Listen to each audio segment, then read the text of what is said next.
جب کہنے کو جی چاہتا ہے تو پھر ڈر جاتا ہوں. اس نے گولی ماری تھی. اچھا، وہ آپ کے قریب ہی کھڑا؟ وہ مجھ سے 3 گز کے فاصلے پہ تھا. ملک کے پہلے وزیر اعظم تنہا سٹیج پہ. آدھے گھنٹے کے بعد ایمبولینس آئی. اس وقت وہ ختم ہو چکے. آواز کا تو بادشاہ تھا ہی، بہت بڑا براڈ کاسٹر. ایسا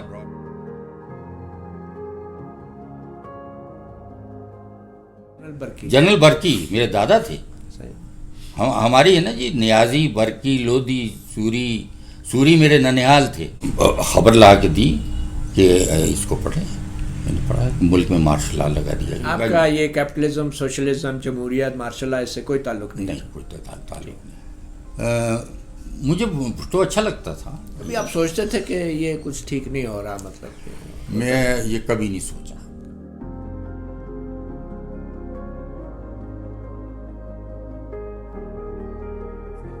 بچے باہر نکلے، ایوب خان کے خلاف نعرے لگے، ایوب خان نے اقتدار چھوڑ دیا، جنرل یحییٰ آ گئے. اس نے آ کے فوراً آ کے تقریر کی چکلالہ سینٹر پہ آ کے. اچھا، کہ لوگ مجھے نہیں چاہتے. ایوب خان نے. آپ اس وقت ریڈیو پاکستان میں تھے؟ میں ریڈیو نہیں، ٹیلی ویژن میں چکلالہ میں. ٹھیک ہے، آپ ادھر ہی تھے؟ میں ادھر تھا. میں نے اناؤنسمنٹ کی ان کی. اچھا، ایوب خان کے؟ ہاں، اس کی اناؤنسمنٹ کی میں نے. جتنے بھی سربراہ آئے ہیں ایڈریس کیا انہوں نے. ان کی اناؤنسمنٹ کا احساس مجھے ہی ملا ہے سوائے بے نظیر بھٹو. آپ کو افسوس ہوا کہ پاکستان ٹیلی ویژن نے، ریڈیو پاکستان نے اور اظہر لودھی نے سکوت ڈھاکہ کی خبر عوام سے کافی دیر تک چھپائی اور عوام کو اندھیرے میں رکھا؟ آپ یہ کہہ سکتے ہیں کہ جہاں سے خبر آ رہی تھی انہوں نے چھپائے رکھا. اظہر لودھی نے نہیں چھپایا. آپ کا کام تو پڑھ دینا تھا. ہمارا کام پڑھ دیتا تھا. ہمارے پاس ہمیں تو یہ بتایا جا رہا تھا کہ ہماری فوجیں آگے بڑھ رہی ہیں. اور آپ بھی اس پہ یقین کر رہے تھے؟ ہم تو ٹرینچز بھی تھے. آپ لوگوں کو مطلب کہ تھی یہ فیلنگ کہ شاید یہ خبریں درست نہیں ہیں؟ ہمیں فیلنگ تھی. پھر ایک دم یہ آگے کہ ڈھاکہ فال ہو گیا. اس وقت آپ پہ کیا گزری ہو؟ اس وقت زار و قطار روئے ہیں سارے. دھاڑے مار مار کے روئے ہیں سارے کہ یہ کیا ہو گیا. لیکن خبر پھر بھی پڑھ دی آپ نے. اس خبر کو پڑھنے کے دوران بھی آپ روئے؟ اس خبر کے دوران وہ خبر اتنی تھی کہ 3-4 نیوز کاسٹر نے پڑھی. اس میں بس ایک ایسا تھا دکھ کا پہلو اور اتنی تکلیف کے پہلو تھا کہ جو بیان سے باہر ہے. پھر بھٹو کا دور آ جاتا ہے. آپ کیسے دیکھتے ہیں بھٹو کی شخصیت کو؟ میں نے تو کہا ہے کہ ایسا سیاسی لیڈر ملک کی تاریخ میں اب تک نہیں آیا. میں نے تو پہلے کہا. اور ایوب خان اور بھٹو کو آپ کیسے موازنہ کرتے ہیں؟ ایوب خان تو ایوب خان نے تو ٹیک اوور کیا تھا نا جی.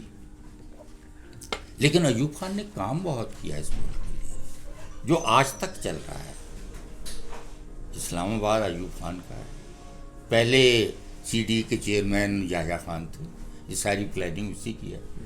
لیکن ایوب خان نے جو کام کیا اس کا نتیجہ سکوت ڈھاکہ کی شکل میں بھی تو نکلا نا. ایک سی ڈی اے سے اسلام آباد تو بسا لیا لیکن ملک توڑ دیا. یہ ایوب خان کی پالیسیاں نہیں تھی؟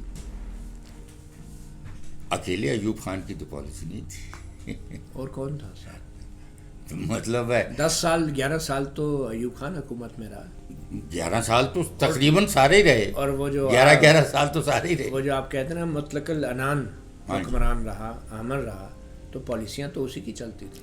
نہیں، پالیسیاں احساس محرومی تو ایوب خان کے دور کے بعد پیدا ہوا.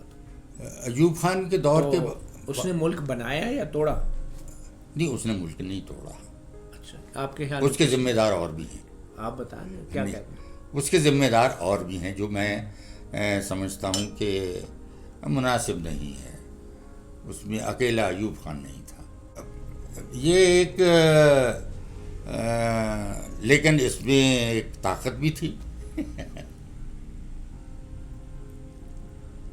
بھارت کے علاوہ ہاں بھارت کے علاوہ وہ جو خبریں چلتی تھی کہ امریکہ کا بحری بیڑا آ رہا ہے، ریڈیو پاکستان سے بھی چلتی تھی اور پاکستان ٹیلی ویژن سے بھی، وہ خبریں بھی تو آپ لوگ ہی عوام کو دیتے تھے. یہ اس طرح کی خبریں تو اس ایک دفعہ نہیں کئی دفعہ چلی. اچھا، اور آپ لوگ بھی یقین کرتے تھے واقعی ہمیں کوئی بچانے آ رہے؟ میں نے وہی کہا نا کہ جو نیوز روم سے آتا تھا وہ آپ پڑھ دیتے تھے. ہمارے پاس تو دیکھو نا، ہم مطلب ہم خبر نامہ پڑھ رہے ہیں، ہمارے سامنے ایک پیج آ گیا، ہم اس کو بغیر ریہرس، بغیر سیس پاز لگائے اس کو اسی ترتیب میں، اسی انداز میں، اسی سپیڈ میں ہم پڑھتے گئے. اور آپ سمجھتے ہیں کہ آپ نے جو کیا درست کیا؟ ہم نے اپنا کام درست کیا. بطور شہری کیا سمجھتے ہیں آپ؟ کون؟ بطور ایک شہری.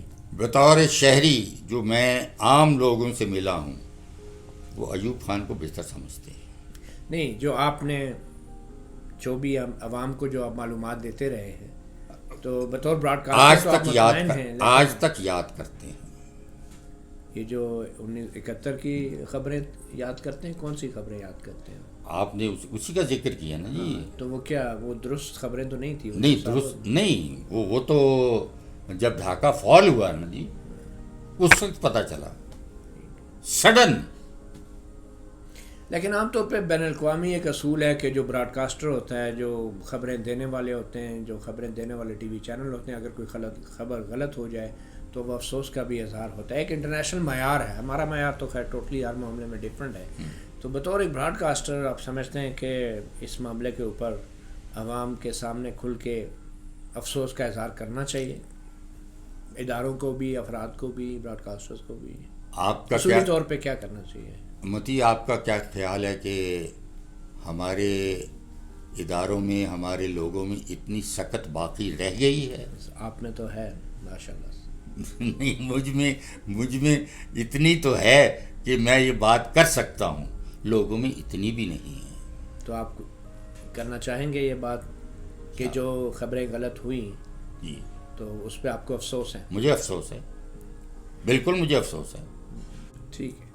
اچھا، پھر ہم دیکھتے ہیں جنرل ضیاء الحق کا ماشاء اللہ آ گیا. جی ہاں، تو اس کی خبر میں نے پڑھی.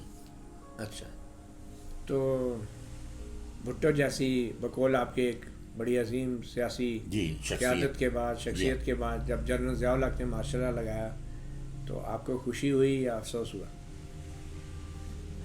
کیا ہوا؟ خوشی ہوئی یا افسوس ہوا؟ کس بات پہ؟ جنرل ضیاء الحق کے ماشاء اللہ پہ. ماشاء اللہ پہ ہم اس وقت ٹیلی ویژن میں اور اناؤنس کر کے چلے گئے. اس وقت تو اسٹوڈیو میں آتے تھے نا، اور ایک ہی وہ تھا. آپ کی ذاتی فیلنگز کیا تھی اس وقت؟ ذاتی فیلنگ کہ یہ غلط ہوا کہ صحیح ہوا؟ ہاں، جو حالات ہو گئے تھے اس کے مطابق. اب میں آپ کو بتاؤں کہ ہم لوگ اس وقت جب اناؤنس کر کے اس کے بعد ان کی یہ تقریر ہوئی، اس کے بعد مائک کھلا رہ گیا. مائک کھلا رہ گیا. اس نے کہا کہ اس نے 90 دن کا وعدہ کیا ہے، یہ 90 دن یہ لمبا معاملہ چلے گا. کس نے کہا؟ کسی نے اندر سے کہا. اچھا، کوئی اسٹوڈیو ہینڈ ہوگا یا کوئی انجینئر ہوگا یا کوئی ہوگا. اچھا، وہ آواز آن ایئر چلی گئی؟ آن ایئر چلی گئی. اچھا، وہ آن ایئر گئی. اچھا، باقاعدہ آن ایئر گئی. اچھا. اور لیکن یہ نہیں ہوا کہ اس کو ٹانگ دیا گیا یا اس کو ہٹا دیا گیا یا اس کو سزا ملی. بس نکل گیا. کوئی انکوائری ہوئی ہے انویسٹیگیشن؟ نہیں، کوئی انکوائری نہیں. ان سے فرق بھی نہیں پڑتا کس نے وہ کوئی فرق بھی نہیں پڑتا. اور وہ کون سا ایسی چھوٹی چھوٹی باتوں پہ اور بات تو سچ تھی، بات تو سچ لیکن بات ہے رسوائی کی. رسوائی کی. لیکن آپ کو یقین تھا کہ 90 دن میں الیکشن ہو جائیں گے؟ نہیں، میں یقین سے نہیں کہہ سکتا ہوں. جب میں ملا ہوں، تلاوت کی تھی قاری شاکر قاسمی نے،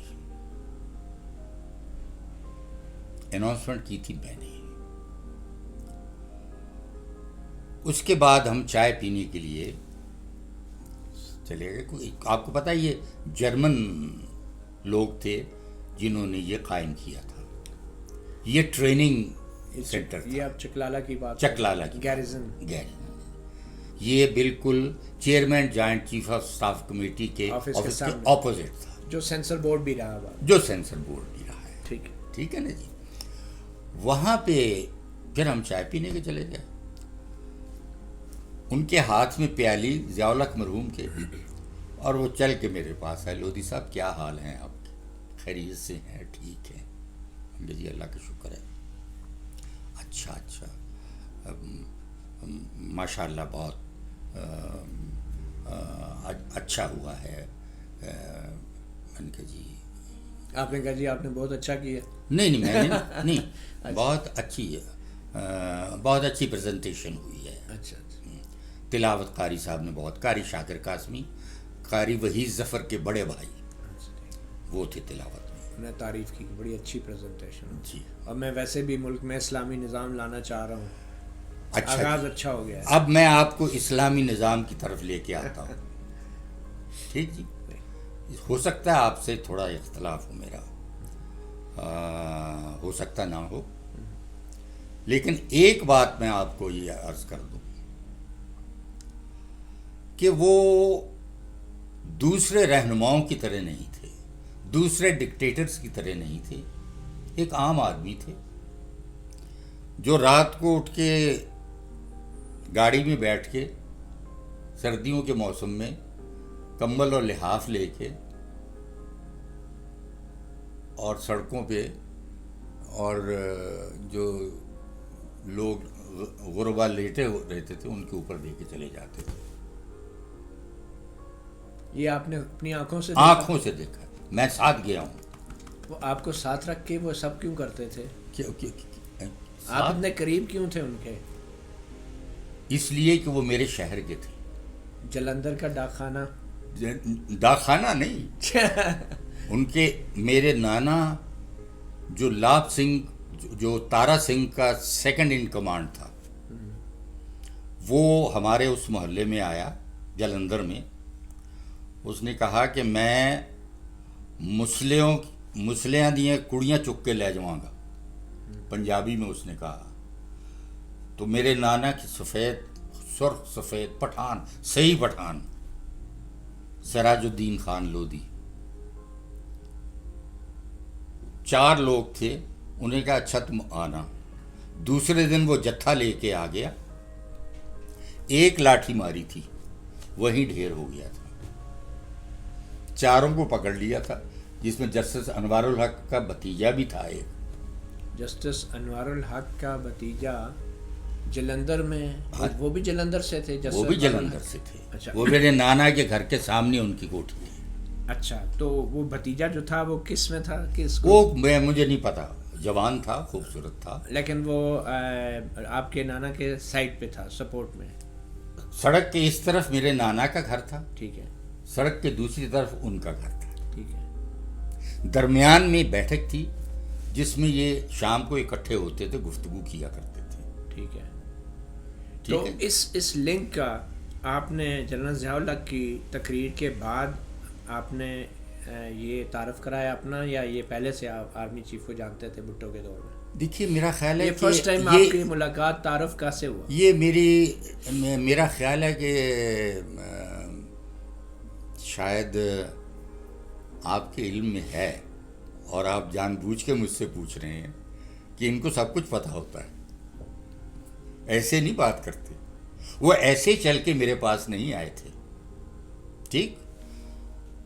اس کے بعد انہوں نے، اور آپ کو بھی پتا تھا کہ جنرل صاحب جلندھر کا ان کا ہے؟ مجھے پتا تھا، اور ان کو مجھے بتایا تھا. لیکن یہ ملاقات پہلی تھی آپ کی؟ میری ملاقات پہلی تھی. جس میں زبیر علی بھی تھے، جس میں وہ سیکٹری تھے قدرت اللہ شہاب بھی تھے. ٹھیک ہے جی. تو ہم لوگ بہرحال وہ جو تارا سنگھ کے نائب صاحب ہاں جی آئے تھے، جی ہاں لاب سنگھ، لاب سنگھ، ہاں جی، ان کو قتل جو کر ہے دیا گیا. قتل کر دیا گیا تھا. اور جو آپ لوگ نے 4 لوگ تھے، جو 4 لوگ جنہوں نے دفاع کیا تھا اپنے علاقے کا، اس میں میرے نانا تھے، جی جسٹس انوار اللہ کے بھتیجے تھے. ایک بہت بڑی بیکری تھی وہاں سامنے، ایک اس کا مالک تھا، ایک کو فیصل آباد میں قتل کر دیا گیا تھا. بعد میں جب قیدیوں کا تبادلہ ہوا لیاقت علی خان کے دور میں، اس تبادلے میں غلطی سے ان کو سزائے موت ہو گئی تھی. یہاں سے لیاقت علی خان بھیجتے تھے میاں امیر الدین کو اور راجہ غضنفر علی خان کو کورٹ میں ان کا کیس لڑنے کے لیے جلندھر میں، لاہور سے، لیکن ان کو سزائے موت ہو گئی تھی. سراج الدین صاحب، ہاں، چاروں کو. چاروں. جب یہ قیدیوں کا تبادلہ ہوا، ٹرین اٹاری پہنچ گئی تھی، وہاں سے آرڈر آتا ہے کہ یہ 4 واپس کر دیجیے. تو وہ غلطی سے ٹرین میں ان کو بٹھا دیا. اللہ نے بچانا تھا نا، یہ تو قدرت جانتی ہے نا. تو چاروں بچ گئے. چاروں بچ گئے. بعد میں ان کو احساس ہوا غلطی کا تو، یا نہیں پتہ چلا؟ کن کو؟ جنہوں نے ان کو غلطی سے بھیج دیا واپس. وہ جانے ان کو نہیں پتہ چلا. ان کو کیا، اس وقت حالات بھی ایسے. وہ آئے میری والدہ پنڈی آئے، والدہ سے ملنے کے لیے آئے، اس کے بعد نانا میرے. اور بہرحال جنرل ضیاء الحق صاحب نے جو ہے آپ کو پہلے سے جانتے تھے، اور آپ کا ایک تعلق تھا ان کا ذاتی، آپ کے علاقے سے تھے، آپ کی فیملی کو بھی وہ اچھی طرح جانتے تھے، اور جسٹس انوار الحق کو بھی آپ اچھی طرح جانتے تھے. وہ مجھے جانتے تھے، وہ موضوع تھے، اور بعد میں جو چیف جسٹس بھی پھر بنے ضیاء الحق کے دور میں. جب یہ ضیاء الحق صاحب نے بھٹو پہ قتل کا مقدمہ بنایا، تو اس قتل کے مقدمے کی خبریں بھی آپ نے کافی پڑھی. تو آپ کو ویسے جنرل ضیاء الحق صاحب سے آپ کی بڑی خاص انسیت تھی، بڑے کلوز تھے. یہ میرے بچے سارے جاتے رہے ہیں عید ملنے کے لیے، ان کو باقاعدہ عیدی ملتی تھی. ان کی ضیاء الحق مرحوم کی جو بیگم تھی، بیگم شفیقہ ضیاء الحق، بہت پڑھی لکھی، بڑی دیندار. یہ بھٹو کے دور کے بعد کی آپ بات کر رہے ہیں، پہلے بھی بطور آرمی چیف آپ کے ساتھ تعلق نہیں، بعد میں جب صدر بنے، یہ پہلے خطاب کے بعد کی بات کر رہا ہوں آپ سے. اس کے بعد سے پھر ملاقاتیں شروع ہو گئی. جی، ہر عید پہ ملاقات ہوتی تھی. 23 مارچ کی کمنٹری میں کیا کرتا تھا، پریڈ کی، ریس کورس گراؤنڈ. ہمیں بھی یاد ہے پنڈی ریس کورس گراؤنڈ میں سنتے. پھر انہوں نے میرے ذمے جو آپ کہتے ہیں نا اسلامی نظام، آپ یقین کریں مجھے کہ ضیاء الحق چاہتے تھے اسلامی نظام. اس کی ایک مثال یہ تھی کہ انہوں نے آپ کی کولیگ نیوز کاسٹوں کے سروں پہ دوپٹے رکھوا دیے تھے. دوپٹے تو یہ ایک میرا خیال ہے کہ ایک یہ حکم تو آیا سیاسی نہیں، اپنی جگہ صحیح ہے، اور آپ نے اس پہ عمل درآمد بھی کروایا. بالکل ہوا. میں پریزنٹیشن کنٹرولر تھا اس وقت. ٹھیک ہے جی. تو کیا حکم تھا اور کیسے آپ نے انہوں نے کہا کہ حرج کیا ہے جب آپ گھر میں پہنتی ہیں، ہماری عورت کی خوبصورتی یہی ہے کہ سر ڈھانپا ہوا ہونا چاہیے. تو لوگوں کو، بچیاں ہماری جوان ہیں، کالجوں میں جاتی ہیں، کوئی برقعے کی تجویز تو نہیں تھی؟ قطن نہیں تھی. لیکن میں جو ذمہ دار ٹھہراتا ہوں وہ اپنے علماء کرام، اپنے پیران کرام جو گدی نشین ہیں، 3 4 اسٹیٹ بینک کی بلڈنگ میں باقاعدہ میٹنگز ہوتی تھی، بلاتے تھے ان سے مختلف مسالک کے لوگ، اور ان سے باقاعدہ وہ تقریریں کرتے تھے. کہتے تھے کہ آپ متفقہ ایک اسلامی نظام کے لیے جو آپ چاہتے ہیں. مطلب نہ ہی سمجھے. نہیں، میری بات میں عرض کر رہا ہوں نا آپ سے. اور صبح آنا اور شام تک کھانے بھی کھانے، گلاب جامنیں بھی کھانی، اور یہ بھی کھانا وہ بھی کھانا، اور اختلاف جاری رکھنا تاکہ یہ خوراک جاری رہے. نہیں، یہ میں کہہ رہا ہوں کہ ذمہ دار وہ نہیں تھا. لیکن بنیادی طور پہ وہ چاہتا تھا کہ اسلامی نظام ہو، اچھا شریعت کا نظام، یہ اس میں شک نہیں ہے، یہ میری ذاتی رائے ہے۔ اس میں آپ جو بڑی جماعتیں تھیں یا دوسری جو بھی مذہبی جماعتیں ہیں جی تو یہ ساری آپ ان کو ذمہ دار ٹھہراتے ہیں کہ یہ سنجیدہ نہیں تھے، یہ جو اپوزیشن پی این اے کے ممبران تھے؟ دیکھیے، میں نے کہا ہے کہ ہمارے جید علماء کرام، ہمارے پیران کرام، ہمارے جید گدی نشین، یہ اس میں شامل تھے سارے، ٹھیک ہے جی۔ باہر سے بھی آتے تھے، فورن کنٹری سے بھی آتے تھے، اور وہ مہمان ہوتے تھے باقاعدہ، لیکن کوئی اتفاق نہیں ہو سکا۔ ان کا اتفاق آخر میں وہ رو پڑے، آخری جو تھا کون رو پڑے؟ ضیاء الحق۔ ضیاء صاحب بھی رو پڑے؟ جی بالکل، وہ بھی رو پڑے، کیونکہ میں بھی رویا تھا ان کے ساتھ؟ نہیں، میں رویا تھا ان کی ڈیتھ میں۔ ہاں اچھا ٹھیک، میں سمجھا شاید ان نہیں، اچھا یہ کیونکہ آپ نے خود دیکھا ان کو روتے ہوئے اپنی؟ میں نے اپنی آنکھوں سے دیکھا ہے، میں اینکر تھا اس کا۔ مجھے تھوڑا سا بتائیں گے کہ ضیاء الحق صاحب کے ٹیک اوور کرنے کے بعد اور ملک میں اسلامی نظام لانے کے اعلان سے پہلے پی ٹی وی میں کیا کلچر تھا، کیا ماحول تھا، اور ضیاء الحق صاحب کے اسلام نافذ کرنے کے بعد دوپٹہ پالیسی کے بعد پی ٹی وی میں ماحول کیسے تبدیل کیا آپ نے، کیسے چینج کیا؟ کیونکہ پی ٹی وی کا تو بڑا ایک لبرل ماحول تھا اور 60s سے اور بھٹو اس میں کوئی فرق نہیں پڑا اچھا سوائے دوپٹے کے۔ اچھا باقی سب کام چلتا رہا؟ بالکل چلتا رہا، وہ صرف پریزنٹیشن کی حد تک نہیں، وہ چلتا رہا۔ وہ اس نے کسی کی ذات میں، ذاتی زندگی میں دخل نہیں دیا۔ مطلب وہ خبرنامہ ختم ہونے کے بعد دوپٹہ اتار کے سائڈ پہ رکھ دیتے تھے؟ کون؟ وہ اپنے ساتھ لاتی تھی نا۔ اچھا جس طرح آپ کے سیکٹری جو تھے نا، ان کی گاڑیوں میں جائے نماز ہوتے تھے۔ اچھا ہاں، اچھا، یہ فیکٹ ہے یہ، کہ نہ جانے راستے میں کس وقت نماز کا وقت ہو جائے اور وہ امامت۔ ضیاء الحق صاحب جو ہیں بالکل، تو آپ کو دکھ ہوا بھٹو کی پھانسی کا؟ بالکل ہوا۔ اچھا، آپ کو شاید علم، میں آپ کی اطلاع کے لیے عرض کر دیتا ہوں کہ میری مسز جو ہیں وہ کٹر پیپل پارٹی، میرے ان لاز کٹر پیپل پارٹی، اچھا ٹھیک۔ ان کو ٹکٹ بھی آفر ہوا ہے، ریفیوز کر دیا۔ وہاں ہمارے ایک پروفیسر ہے، ہم تیلی محلے میں رہتے تھے، اس علاقے میں جہاں شیخ رشید ریڈیو پہ لیٹا رہتا تھا۔ آج تو یہ بات کرتا نا، مجھ سے بات کرے میں اس کو بتاؤں۔ نہیں، یہ کون سے پیپل پارٹی والے شیخ رشید کی بات کر رہے ہیں؟ نہیں، میں موجودہ والے، موجودہ شیخ رشید۔ اچھا اچھا اچھا موجودہ شیخ رشید۔ اچھا، یہ کیا کرتے ہیں؟ یہ جو کچھ آج کل کر رہے ہیں، اچھا، مطلب ہے یہ بھی گارڈن کالج میں ویسے پڑھتے رہے نا، بات کی بات، وہ بات بہت بات کی بات ہے، بات کی بات ہے، لیکن بات دراصل یہ ہے بھٹو کی پھانسی کی بات ہو رہی ہے، بھٹو کی پھانسی کی بات ہو رہی ہے۔ اس میں شک نہیں ہے کہ بہت لوگوں نے کہا، لیکن اس کے پیچھے کوئی غیر مرئی طاقت ہوگی جن کے دباؤ میں یہ سب۔ اور پھر جسٹس نسیم حسن شاہ نے بھی تسلیم کیا، اس نے معافی بھی مانگی۔ تو آپ یہ تسلیم کرتے ہیں کہ یہ ایک عدالتی قتل تھا؟ جی ہاں، عدالتی قتل تھا، نو ڈاؤٹ۔ اور اس میں مجھے سزا بھگتنا پڑی۔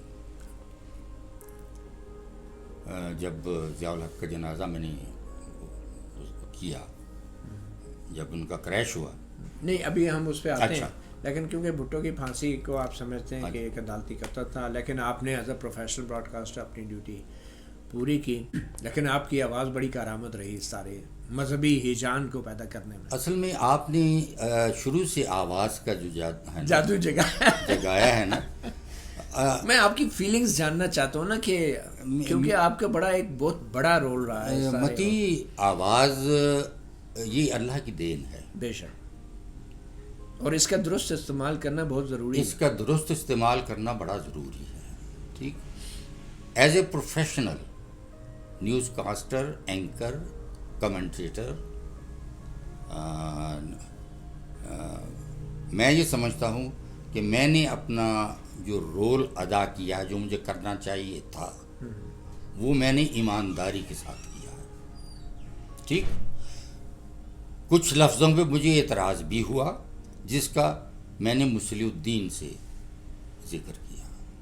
مصلح الدین کے چھوٹے بھائی زکا میرے کلاس فیلو تھے جلندھر میں. مصلح الدین میرے بڑے بھائیوں کے کلاس فیلو تھے. یہ بھی بتا دوں آپ کو. یہ بھی مصلح الدین صاحب بھی جلندھر سے. جلندھر کے. اچھا ماشاء اللہ. جی. اور تیسری بات یہ ہے کہ یہ تاثر کچھ لوگوں نے دیا ہے. ہو سکتا ہے آپ کی معلومات زیادہ، آپ صحافی ہیں، آپ بال کی کھال تو اتارتے ہی ہیں اور جس کا خمیازہ بھی آپ بھگتتے ہیں. اور اس لیے میں نے بھی خمیازہ بھگتا ہے. میرے ساتھ بھی بہت کچھ ہوا. ہاں وہ پھر ہم اس پہ بھی آتے ہیں. اچھا پھر ہم تھوڑا سا آگے آتے ہیں. 85 میں جنرل ضیاء الحق نے، بلکہ 84 میں ریفرینڈم کروایا. آپ اس وقت پاکستان ٹیلی ویژن میں 86 میں سے آنورڈ یا 85 سے آنورڈ ہی آئے تھے، لیکن آپ حصہ تھے. میں تھا ٹیلی ویژن میں. وہ ریفرینڈم کا جو سوال نامہ تھا اوبیسلی کہ اگر پاکستان کے عوام جو ہیں وہ ملک میں اسلام کا نفاذ چاہتے ہیں تو میں اگلے 5 سال کے لیے صدر ہوں. تو ایز اے براڈ کاسٹر یا ایز اے مینیجر اس کے اوپر کوئی ڈبیٹ یا ڈسکشن ہوتی تھی؟ پھر جس طریقے سے اس جعلی ریفرینڈم کو، جو کہ تاریخ نے ثابت کیا، وہ جعلی ریفرینڈم کو پروموٹ کیا گیا اور جس طریقے سے اس کو کور کیا گیا پی ٹی وی پہ، تو وہ اس کے بارے میں کچھ آپ کو یادداشتیں ہیں؟ ریفرینڈم کے حوالے سے جو خبر آئی وہ ہم نے پڑھ دی. جو خبر آئی وہ ہم نے پڑھ دی. اور جو جتنی امپورٹنٹ خبریں ہوتی تھیں وہ ہمیشہ لائیو آیا کرتی تھی. ہمیں ریہرس کا ٹائم بہت، جو خبر نامہ ہوتا تھا رات کو 9 بجے، اس میں جو امپورٹنٹ نیوز ہوتی تھی وہ ہمیشہ بعد میں آتی تھی. تو آپ آج بطور ایک شہری سمجھتے ہیں کہ وہ تاریخ کے ساتھ ایک فراڈ تھا ریفرینڈم؟ تاریخ کے ساتھ تو بہت فراڈ، پاکستان کے ساتھ بہت فراڈ ہوا. وہ ریفرینڈم جو تھا آپ سمجھتے ہیں کہ وہ غلط تھا، نہیں ہونا چاہیے تھا؟ میں سمجھتا ہوں کہ جو الیکشن فراڈ ہو رہے ہیں، جو الیکشن اب تک فراڈ، میں نے پہلے اس کا ذکر کیا ہے، جو الیکشن اب تک فراڈ ہو رہے ہیں. ایک ریفرینڈم ہو گیا تو کیا؟ ایک ریفرینڈم ہو گیا تو کیا ہو گیا. صحیح. اچھا اب بینظیر بھٹو کی الیکشنز ہوتے ہیں اور بینظیر بھٹو کی گورنمنٹ آ جاتی ہے. جی. تو پی ٹی وی میں کیا تبدیلیاں لائی اور کیا ہوا؟ آپ کے ساتھ کیا ہوا؟ میرے ساتھ یہ ہوا کہ پہلے تو ڈانٹ ڈپٹ ہوئی. کس نے ڈانٹ ڈپٹ کی؟ وہ جو انفارمیشن منسٹر تھے، وکیل تھے وہ وہاں کے فیصل آباد کے. لفٹ میں مجھے وہ منسٹر مل گئے. کہیں گے تم گئے نہیں ہو؟ میں نے کہا نہیں، میں نے چھٹی پر ہوں. کہیں گے نہیں، پرائم منسٹر نے بلایا تو میں چلا گیا، اسمبلی چلا گیا. بینظیر بھٹو اسمبلی چلا گیا تو پرائم منسٹر چیمبر کے باہر مرحومہ اللہ غریب کی رحمت کرے کہنے لگی کہ تم وہ ہو جس نے زیرو کو ہیرو بنا دیا. اچھا بینظیر نے کہا. میں نے کہا جی میں نے تو نہیں مارا، لاکھوں کا اجتماع تھا، ان کی ڈیتھ ہوئی، لاکھوں کا اجتماع تھا تو سارے دھاڑے مار مار کے رو رہے تھے. میں بھی ایک انسان ہوں، میں بھی رو پڑا.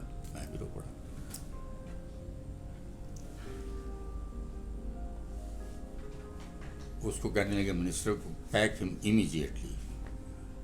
پیک ہم اپ. ہاں پیک ہم اپ. خیر برہان الدین حسن اس وقت چارج تھا ان کے پاس ڈائریکٹر ایڈمنسٹریشن کا.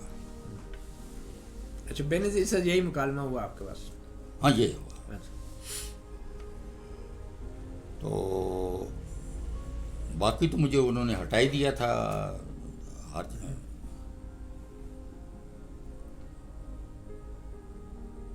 میں اپنے جب آیا تو برہان الدین کا فون آیا. میری دوستی تھی شروع سے، ریڈیو سے تھی، مانیٹرنگ میں انہوں نے جوائن کیا تھا. نیوز میں بعد میں آئے یہ. میری شروع سے دوستی تھی ان سے. یا تم آؤ نا میرے پاس آؤ ذرا.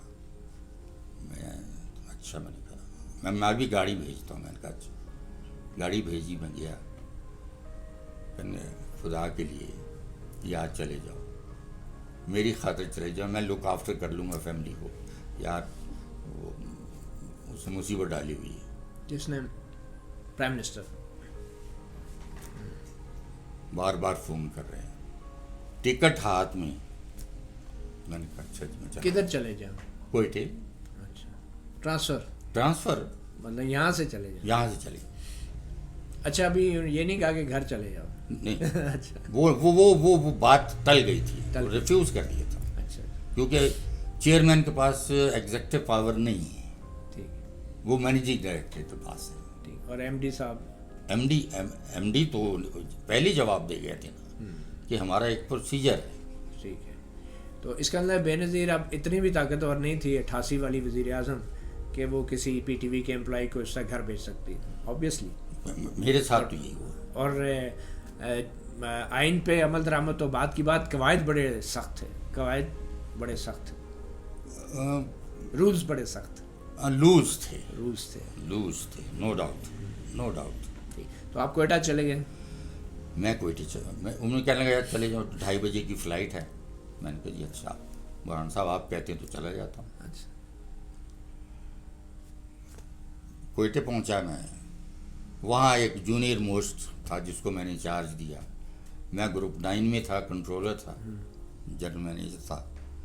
تو وہاں گروپ 7 کا تھے کاسی, اس کو میں نے چارج دیا. ٹھیک.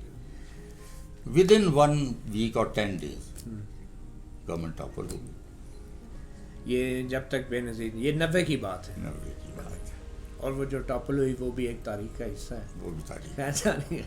اچھا, اب یہ بتائیں, بے نظیر نے کہا کہ آپ نے ایک زیرو کو ہیرو بنا دیا. وہ واقعہ کیا تھا؟ کیونکہ وہ بہت سے لوگوں نے وہ ویڈیو بھی دیکھی ہے, میں نے بھی دیکھی ہے, اور یقینی طور پہ آپ نے وہ جس انداز سے اس پہ کمنٹری کی, یہ وہ والا اظہر لودھی نہیں تھا جو کہتا تھا کہ مجھے کوئی فرق نہیں پڑتا, بنگلہ دیش ٹوٹ گیا ہے تو تب بھی میں روئے بغیر خبر پڑھ سکتا ہوں, بھٹو کو پھانسی ہو گئی ہے تب بھی میں روئے بغیر یہ میں نے نہیں کہا تھا. نہیں, میں ایک تاثر بتا رہا ہوں نا, کہ دیکھیں نا آپ, میں کہہ رہا ہوں کہ وہ اظہر لودھی جو کہہ رہا تھا کہ میں ایک پروفیشنل براڈ کاسٹر ہوں, مجھے کوئی فرق نہیں پڑتا, افسوس ہے, دکھ ہے, لیکن روتا نہیں ہوں. تو جنرل ضیاء اللہ کے جنازے کے اوپر آبویسلی ایک مختلف اظہر لودھی تھا. اس کی کیا وجہ تھی, کیا ایسی بات تھی؟ اس کی وجوہات مختلف ہیں. ایک تو یہ ہے کہ 14 اگست کو فلیگ ہاسٹنگ سیریمنی تھی.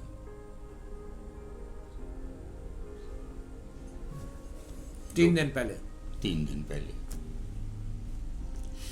فلیگ ہاسٹنگ سیریمنی میں ملاقات ہوئی تھی. تو ویری نیکسٹ ڈے اٹک میں ایک فنکشن تھا, ایک آرٹلری میس کا افتتاح تھا جو ضیاء الحق نے کرنا تھا. وہاں پہ میرے والد اللہ بخشے, ان کے کزن تھے جنرل اختر عبد الرحمان. اچھا, یہ تو آپ نے بہت بڑی خبر دی ہے. جی ہاں. آپ کے جنرل اختر عبد الرحمان جو تھے وہ آپ کے والد کے کزن تھے؟ جی ہاں. تو اس کا مطلب ہے کہ آپ نے کہا کہ انہیں پتہ ہوتا ہے آپ جلندھر سے ہیں, تو پھر تو واقعی انہیں پتہ. میں آپ کو بتاتا ہوں, لیکن اصل بات تو بھی آپ نے میں نے آپ کو, میں اس لیے آپ کو, دی سائلنٹ سولجر. اچھا نہیں, خیر اس تقریب کے بعد ہم چائے پی. اچھا, وہ تقریب ہوئی, چائے وہ پی رہے تھے. جنرل اچھا, جنرل اختر عبد الرحمان بھی جلندھر سے. اب ٹھیک ہے نا جی. اور وہ کہنے لگے بھی جنرل صاحب کا گلہ ہے آپ سے. میں نے کہا جی کیا؟ جنرل اختر عبد الرحمان نے آپ سے کہا, مجھ سے کہا کہ جنرل صاحب کا آپ سے گلہ ہے. میں نے کہا جی حکم. بھئی وہ آپ کا رائٹ ہے, پلاٹ آپ کے نام الاٹ کیا ہے, وہ آپ کا رائٹ ہے, آپ کی محنت ہے اتنے سال کی. تو میں نے کہا نہیں جی میرے لیے دعا کریں. یہ میں نے جنرل اختر عبد الرحمان سے کہا. میں نے کہا مجھے کہتے ہیں کہ میں اچھا بتاؤ میں آپ کے لیے کیا کر سکتا ہوں. میں نے کہا جی آپ بھی دعا کریں. میری اپنی جو رزق حلال ہے, میرا چھوٹا پلاٹ ہے, میں اسی میں خوش ہوں. یہ میں نے ان کو جواب دیا. یہ دوسرا دن تھا, پتہ چلا کہ وہ بہاولپور جا رہے ہیں.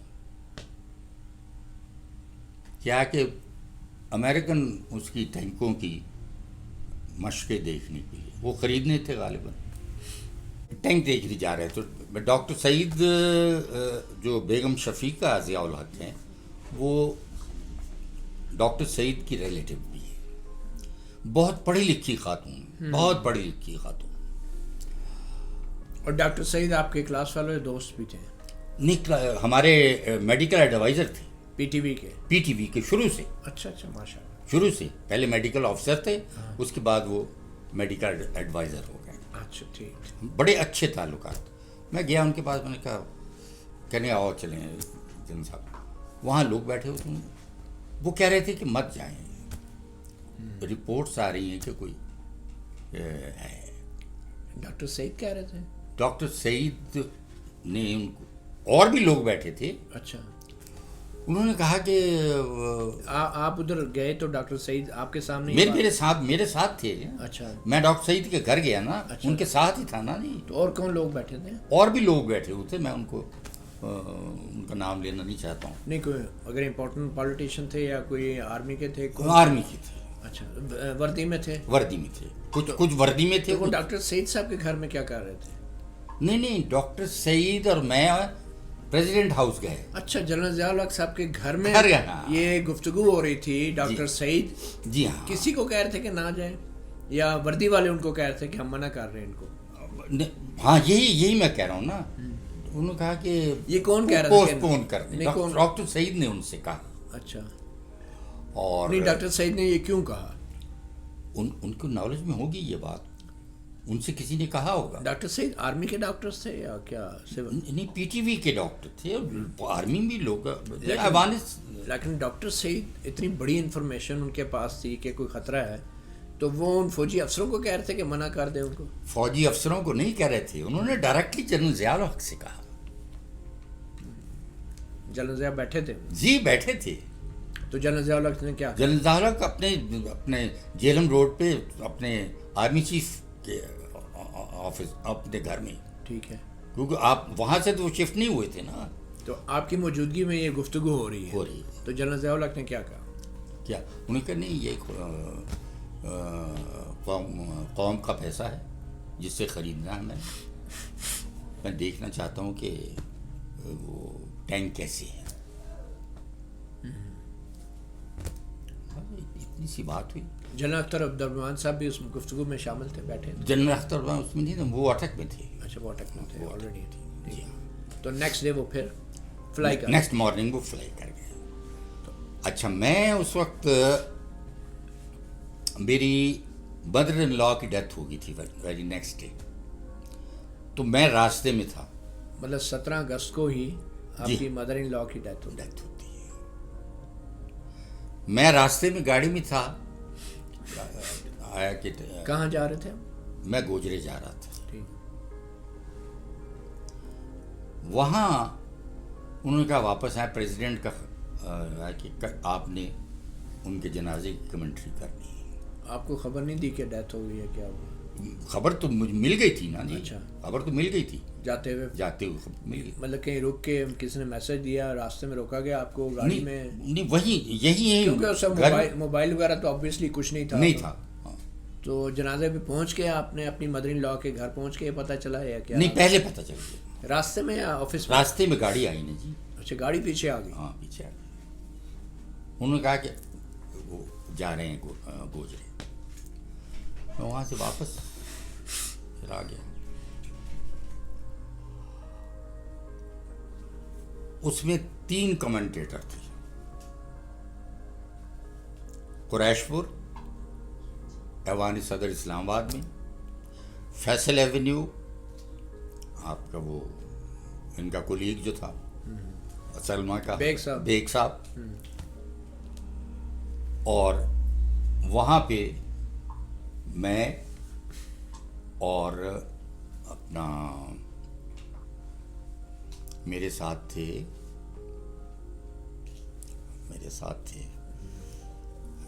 میرے ساتھ دوسرے کمنٹیٹر تھے، یاد آ جاتا ہے مجھے. ٹھیک ہے. ایوان صدر میں وہ کمنٹری نہیں کر سکے، قریش پر وہ رو پڑے. ٹھیک ہے جی، بول نہیں سکے. عبید اللہ بیگ کی آواز نہیں نکل سکی. ایک ہجوم تھا لاکھوں کا، لاکھوں جس طرف دیکھے ساری سر نظر آتے تھے، لوگ دھاڑے مار رہے تھے. اور میں وہاں ہم تھے قبر کے پاس، ہمارا سیٹ لگا ہوا.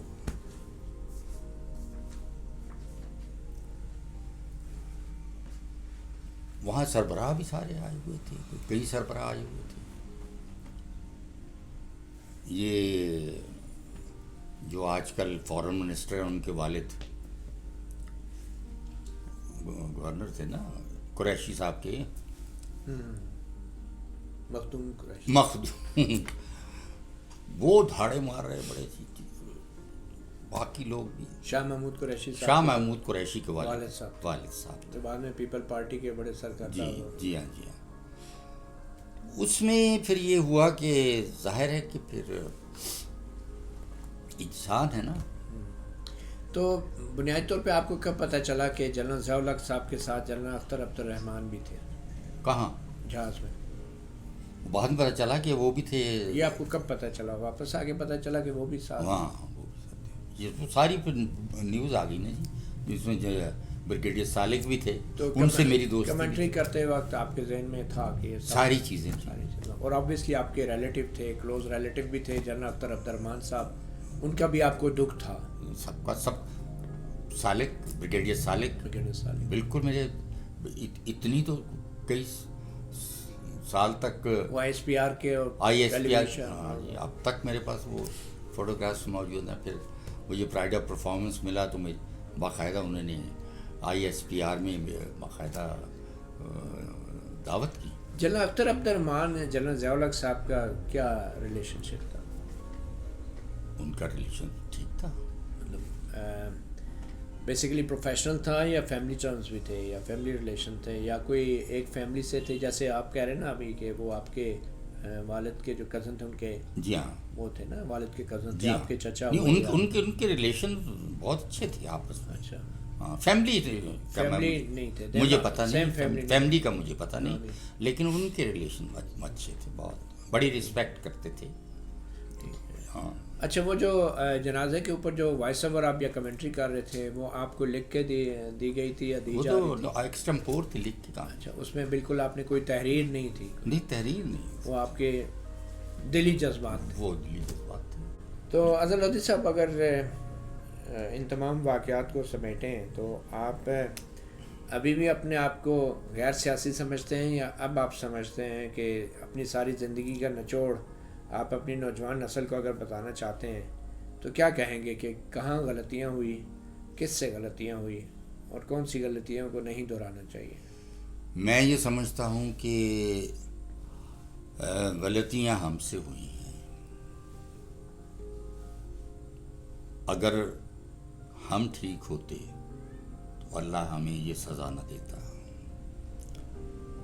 کیونکہ یہ واحد ملک ہے جو اللہ کے نام پہ بنا ہے. پاکستان کا مطلب کیا؟ لا الہ الا اللہ ہے نا جی. بے شک. اس کا مطلب یہ ہے کہ یہ عذاب، یہ سزا، یہ ہم لوگوں کو مل رہی ہے. لیکن کیا ہم یہ غلطیاں تسلیم کر رہے ہیں؟ ہمیں کرنی چاہیے. اللہ سے جتنی معافی مانگنی چاہیے، وہ معاف کرنے والا ہے. وہ خود کہتا ہے قرآن میں کہ تو معافی مانگ، میں معافی دینے کے لیے تیار ہوں. اس میں تو کوئی دوسری رائے نہیں ہے نا. لیکن حقوق اللہ تو اللہ تعالیٰ معاف کر دے گا. جی ہاں. لیکن جو حقوق العباد ہم لوگ ادا نہیں کر سکے، اس کا جواب دینا پڑے گا. مثال کے طور پہ کوئی ایک غلطی جس کو آپ سر عام تسلیم کرنے کو تیار ہیں، جی مثلا کوئی ایک غلطی جو آپ سمجھتے ہیں کہ آپ تیار ہیں تسلیم کرنے کو کہ یہ بطور براڈ کاسٹر مجھ سے غلطی ہوئی، کیا ہوئی، کوئی ایک غلطی؟ میں کہتا ہوں کہ یا اللہ مجھے معاف کر دے، نہیں غلطی اگر دانستہ اور نادانستہ مجھ سے یہ غلطی ہو گئی سرزد، یہ تو آپ اللہ تعالیٰ سے کہہ رہے ہیں، لیکن عوام سے آپ کس غلطی کی معافی مانگیں گے اور عوام سے میں تسلیم کریں گے؟ میں عوام سے معافی کیوں مانگوں؟ حقوق العباد، حقوق عوام، میں نے عوام، سارے عوام کا، میں تو حکمران نہیں رہا. اگر میری ایک آواز جو ہے اس نے مجھے عزت دیا پوری دنیا میں، میں نے ریٹائرمنٹ کے بعد 17-18 سال دنیا کے مختلف ممالک میں میلاد کی محفلیں سجائی ہیں، سیرت کانفرنسیں سجائی ہیں، کل برطانیہ قومی مقابلہ نعت خوانی کیا ہے جو میں نے یہاں شروع کیا پاکستان ٹیلی ویژن میں.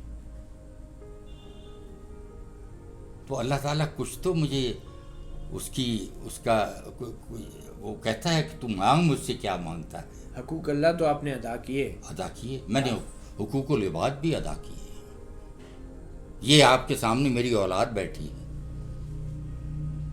ٹھیک ہے، آپ کے سامنے بیٹھی ہے، یہ آپ ان سے پوچھ لیں. میں نے کوشش کی ہے کسی کا دل نہ دکھاؤں، کسی کے ساتھ زیادتی نہ کروں، کسی کو غلط خبر نہ دوں. کسی غلط خبر کا ذمہ دار وہ ہے جس نے پہنچائی، جس نے لکھ کے دی. مجھے میں ذمہ دار نہیں ہوں، میں اپنی ڈیوٹی نبھا رہا ہوں.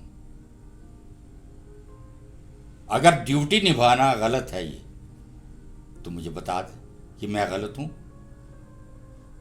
پھر آپ کی طرح مجھے سزا ملنی چاہیے جو آپ کو ملی. میں تو پھر یہی کہوں گا نا، پھر وہی سزا مجھے ملنی چاہیے جو آپ کو ملی.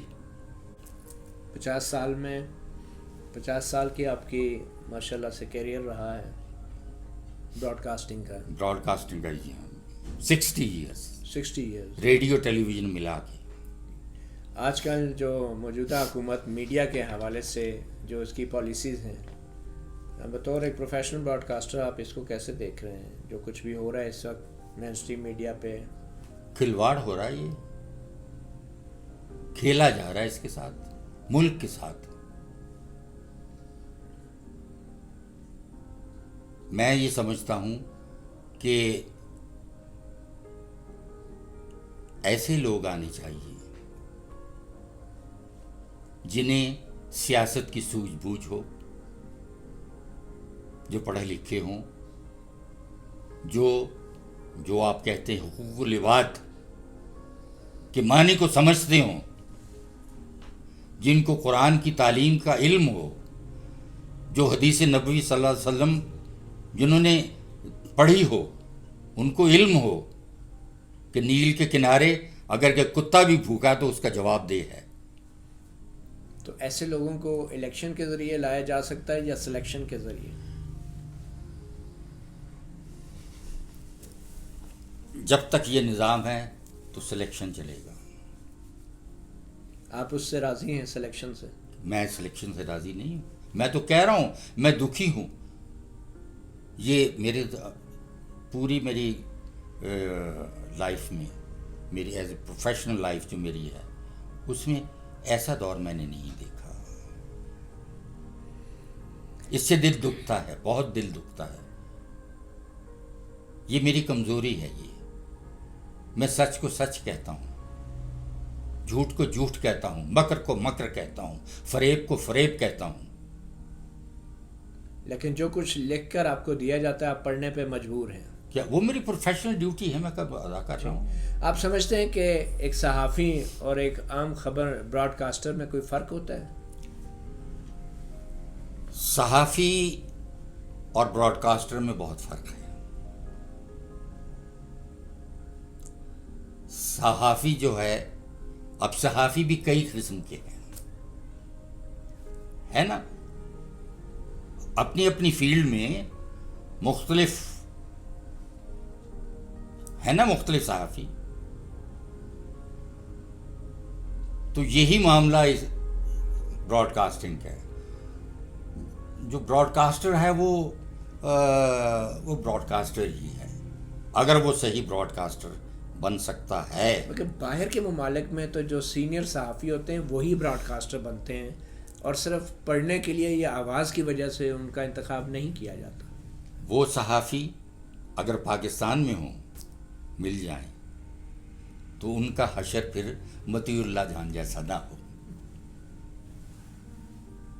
میں صحیح کہہ رہا ہوں آپ سے, میں صحیح کہہ رہا ہوں. آپ نے جو بات کی ہے میں اس کو تسلیم کرتا ہوں کہ اگر وہ صحیح معنوں میں اپنے فیلڈ کا صحیح صحافی ہے, جرنلسٹ ہے, جانتا ہے, تو ان کا حشر میرے جیسا نہ ہو یا میرے جیسا ہوگا. کیا کہتے ہیں آپ؟ میں کہتا ہوں کہ وہ اللہ تعالیٰ محفوظ رکھے. میں کہتا ہوں کہ 5 7 10 لوگ ایسے کو مل جائیں اس ملک میں, بڑے اچھے صحافی. میں آپ یقین کریں عثمانی سے لے کے آج تک یاد کرتا ہوں, ایسے صحافی کہاں سے آئیں گے, کہاں سے ملیں گے, جو نہ صرف آواز کا جادو جگائیں بلکہ حقائق اور سچ کا جادو بھی جگائیں. بہت شکریہ اظہر لودھی صاحب. مطیع اللہ جان ایم جے ٹی وی کو آپ نے بہت وقت دیا اور ایک طویل عرصے سے یہ ایک کسک سی تھی کہ تاریخ کے ایک یعنی شاہد کے ساتھ ایسی نشست ہو کہ جو صرف پڑھے ہوئے اسکرپٹ سے نہ بولے بلکہ اپنے دل کی آواز بھی بولے. مجھے لگتا ہے کہ آپ کو بھی آج محسوس ہوا ہوگا کہ آپ نے اسکرپٹ سے ہٹ کے آج شاید بہت عرصے بعد کچھ بہت سی ایسی باتیں بھی کی ہیں جو شاید آپ کو بہت پہلے بھی کرنی چاہیے تھی, مگر ابھی بھی بہت وقت ہے. اللہ تعالیٰ آپ کو زندگی دے, صحت دے, آپ کتاب لکھیں اور نوجوان نسل کے لیے کچھ مزید حقائق بھی چھوڑ کے جائیں. مطیع اللہ جان, میں آپ کا ذاتی طور پہ آپ کے چینل کا جس پہ بھی یہ ٹیلی کاسٹ ہوگا میں ذاتی طور پہ شکر گزار ہوں اور خاص طور پہ آپ کے لیے اس وقت سے دعا گو ہوں جب یہ واقعہ آپ کے ساتھ پیش آیا, اور یہ اللہ کی بارگاہ میں یہ دعا کرتا ہوں کہ یا اللہ حق اور سچ کا بول بالا کرنے والے ایسے صحافی اس ملک کو عطا کر دے جو اس ملک کے عوام کو کچھ ایسا سکھ دے سکیں, کوئی ایسا آرام دے سکیں, کچھ ایسی سوچ دے سکیں جو آئندہ آنے والی ہماری جو نسلیں, ہم تو اپنا وقت گزار چکے ہیں, ہم تو اپنی اننگز کھیل چکے ہیں, لیکن ہمیں دکھ یہ ہے کہ ہم اپنی آئندہ نسل کو کیا دے کے جا رہے ہیں. اس لیے میری دعا ہے کہ آپ جیسے لوگ جو حق اور سچ کی آواز بنے, وہ اللہ تعالیٰ کچھ اور ان کے دلوں میں ایسی باتیں لائے جو عوام کے لیے کو بہتری کا باعث بنے. بہت شکریہ, بہت شکریہ آپ کا. اللہ آپ کا حامی و ناصر ہو. اور ہماری دعا ہے کہ اگر سب نہیں تو اظہر لودھی صاحب کی کچھ دعاؤں کو ضرور قبول فرمائے, انشاءاللہ. کیونکہ شاید یہ ممکن نہیں ہوگا کہ ہم جیسے صحافی بھی اس ملک میں رہیں اور وہ حکمران بھی جن کے لیے اظہر لودھی صاحب طویل عرصے سے دعائیں مانگتے رہے. مطیع اللہ جان ایم جے ٹی وی سے اتنا ہی, اجازت دیجیے. اللہ حافظ.